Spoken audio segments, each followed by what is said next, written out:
Well, my brother his name is Pete, still is Pete. Um, he was assigned to Squad 288, and he was on an onion skin, what we call in the fire department in New York, detailed until further notice to Rescue 4, and he was going to be, a member of Rescue 4. That particular day he was working in Rescue 4. He'd come in early. One of the other firefighters had asked him to come off his vacation one day early to work for him. And they responded, and he didn't make it. And to this day, we haven't found any of him. I guess his remains are scattered throughout the landfill in Staten Island and down in Lower Manhattan. Great kid, very motivated kid when he was young. Oh, he wanted to be a fireman in the worst way. Waiting for the fire test, he took the police test a couple of years earlier. Passed, was on the police department. I could tell you some stories about him on the police department. He was a funny guy, practical joker with a lot of things. Married, I remember when he got married, he married a nice girl, Erica. He had a daughter. She was a couple years old, and Erica was pregnant on 9/11 with his son. His son was born on his birthday in December, Christmas Eve of that year. What's his name is Connor. They had made an agreement to call him Connor, and his name was going to be Connor. Nice kid. Family, devastated. The hurt is still there. Hurt never goes away. So, like they're talking about the 10th anniversary. It's a mark. Every day is 9/11 day in my house. I have Pete's on my arm. At this particular venue here in Baltimore, we have the Better Angels displayed at the National Forum Firefighters have put together with the artist Dawn Siebel, and his picture's right in the middle. And it's something, you see him every day, and the hurt, and plus the other 151 guys I knew on that wall, and the other the total of 343 brave people that went into that building. As a firefighter, that particular day I was retired, and I sat on my bed and I watched this thing happen, and going through my mind was the response. I had been a fireman down there. Who was going to be first? Who was second? Second alarm, third alarm, who was coming in, where they were going, what they were doing. And then when I saw the building, and they said a small plane had hit the World Trade Center. And I had third and fourth alarms in that building, and from the street you never saw the smoke. And when they showed the picture, I said, oh, they're never going to put this fire out. And then we found out it was a big plane. And then I caught in my eye, I caught the other plane coming. And I was just mystified there. My son also worked that day. He was with EMS at the time. And I'm thinking to myself, well, what's going on? Then when the buildings came down, there was a problem. But Pete responded with Rescue 4. So he was in the building on the way up, probably? Yeah, they were going up to help. I didn't know the whole story, but I believe they were going up to help other firefighters that needed some, assistance. And then the collapses came, and it was all over after that. Every one of those firefighters made a moral decision to stay in that building to help people out. They said, and it's funny, you talk to some of the survivors that did make it out, that met the other firefighters on the stairway, and the guys were shaking hands and were hugging and saying, we're probably not going to make it, so here we go. We got to get out of here. We're taking these people down, and if we make it, we make it. If not, remember me. And so you knew your brother and your son were there? Yeah, knew they were there. And then after the buildings came down, what went through my mind is, what am I going to tell my wife? I thought about right away if my son didn't make it, or and my brother, I was hoping for the best. Well, next day I got there, and I ran into guys from his company that had come in overnight, Right. and the other guys. And one of the lieutenants from his company came to me and said, he says, we don't know where anybody is. We don't even know how many people are missing. And at that time I was still with the counseling services unit. Once you go into the counseling service unit in the fire department in New York, it's like Hotel California. You check in, but you never check out. They always call you to ask you to do some help out with other firefighters that have gone through some other trauma or situations that you had been in. So I was down there trying to get casualty reports, and we were trying to figure out who was who, you know. And the men from Rescue 4 came to me and said, we kind of knew the area they were in, but it's not there anymore. And it was utter chaos, mass confusion, buildings burning still. I mean, they had to just control the fires, you know. And eventually they did, but we looked in the areas. Did you go down to the area? Oh yeah, I was down there. I had been retired because of my health. I have chronic obstructive pulmonary disease from a couple fires that I fought and then I got hurt at. And I knew if I was going to stay down there any longer, I wasn't going to make it either. I would be another casualty. So I had to pick my spots, and I was going to start digging, but then they asked me to do casualty reports around the scene and find out and check out and see what companies were who and who was down there and who was riding and who wasn't riding. And then eventually I was called back to set up a counseling services unit up at Fort Taunton, yeah. Fort Taunton. So you're looking for different people, I mean, you know, helping to... Oh yeah, we were doing looking for people, and you have to keep your cool in that. Family members would call up the casualty hotline, and all you could say to them was, well, we know he was there. He hasn't checked in with us yet, and we're still looking. He's right now he's still on duty, you know, and until we find him. We didn't use the word missing or presumed dead or anything like that. You didn't use missing? Oh no. Still there, still operating until, you know, we get the head count. We'll get back to you.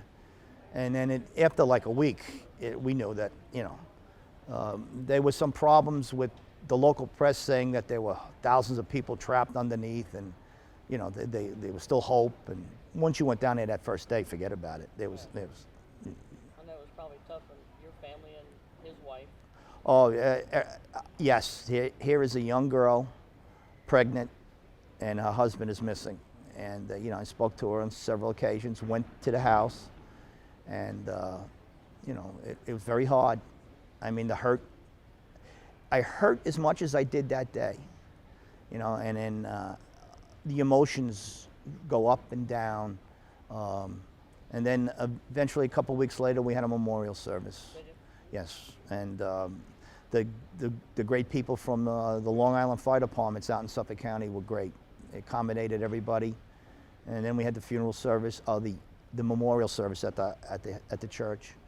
And I was amazed when I came out. I think they did 9 or 10 that day, and the street was lined with firefighters from everywhere, all over the United States.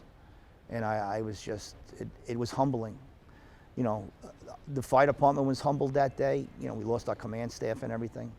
And then I'm standing there looking at the sea of blue outside the church, and I seen guys from Portland, Oregon to Portland, Maine out there, and the pipe band was from all over. And I said, I actually got angry at the people that perpetrated this crime on our country.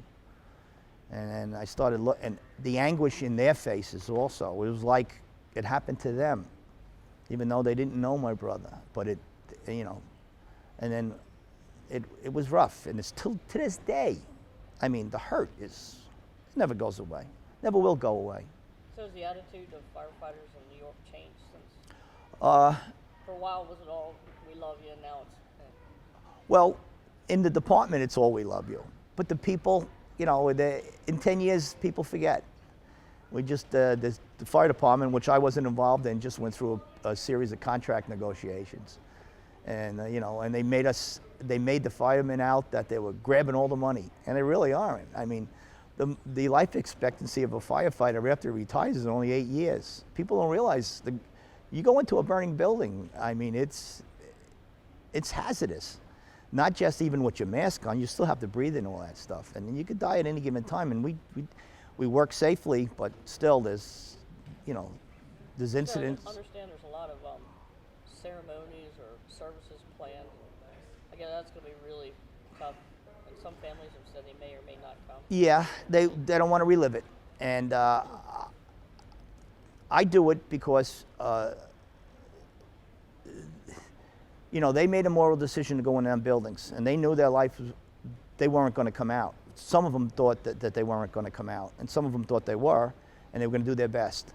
So it's, I feel it's my obligation to keep up their tradition as far as being aggressive firefighters. I'm going to be an aggressive person to keep their memory alive, you know, till I die. You know, I'll never forget. I mean, with the sacrifices they made, you know, and because you have to, well, you don't really have to be a fireman to understand it, but anybody that goes out of their way to help somebody else, you get a good feeling after that. And I have a good feeling and a bad feeling. The bad feeling is I'll never see these guys again. The good feeling is I'm going to keep their memory alive, and that's very important to me. So you've been down there on quite a few occasions since the incident? Oh, yeah. Well, I work, well, I don't actually work, but I volunteer for the counseling services unit of the city of New York. And if there's anybody that needs, we do a peer counseling. We talk to young firefighters and firefighters that survived and worked down there, and we try to, you know, make sure that their mental health is in good shape. The department has made an effort. The big thing now is body, mind, and spirit. They make sure their mind is okay, their body is okay because there's a series of medicals that they go, and their spirit is up. And with the 10th year anniversary, it's just another day. And you'll probably get that from anybody that you talk to that worked the World Trade Center. Every day's a 9/11 day for everybody. You know, it's the World Trade Center. I remember when you called me up when we got Bin Laden, and you said, well, you know, what do you have to say about that? I said, well, I'm very happy that they did it, but they still can't bring Pete back. And it was just another day. And, you know, we could kill them all the bad guys that, you know, that perpetrated this crime on us. There'll still be more coming to get us.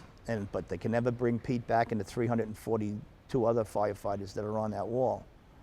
Every day it's just, the hurt is there, you know. It won't go away. I've been through counseling, you know, and I just go on my daily routine every day and I do what I have to do. I hooked up with the National Fallen Firefighters Foundation. They came down day 2 after 9/11, and I mean, it's quite an organization, and I hooked up with them, and from then on, it's just what they've done for us in New York and what they've done for the rest of the country. Well, the firefighters that have been lost in a line of duty is phenomenal. So I guess you're making sure your nephew knows about it? Well, that's a touchy subject with my sister-in-law. When he gets a little older and more mature, yeah, when he gets a little older and more mature, Uncle Vinny's going to sit down with him and talk to him about his dad. Right now, she's being very protective as far as the fire department goes, and you know. And how old is the daughter? 12. And I guess she's more aware, probably. A little bit more aware. Knows her dad. You know, it's funny to see them, look at him. Little Connor looks like spitting image of his dad, and the combination of Anna Nicole is his daughter. Looks like mom, and looks like, I look from different angles. They look, you know, oh, that looks like Pete. Oh, that looks like Erica. Yeah. But it's quite. It hurts. It really hurts. And you have a counseling unit aspect or component that deals with kids. Well, yeah, really, in the fire department, they don't. What they do is they referral it out to yes, everybody's taken care of. Inside the unit, they referral out to different psychiatrists, psychologists that deal with children. But for the most part, our unit deals with firefighters and spouses and their families.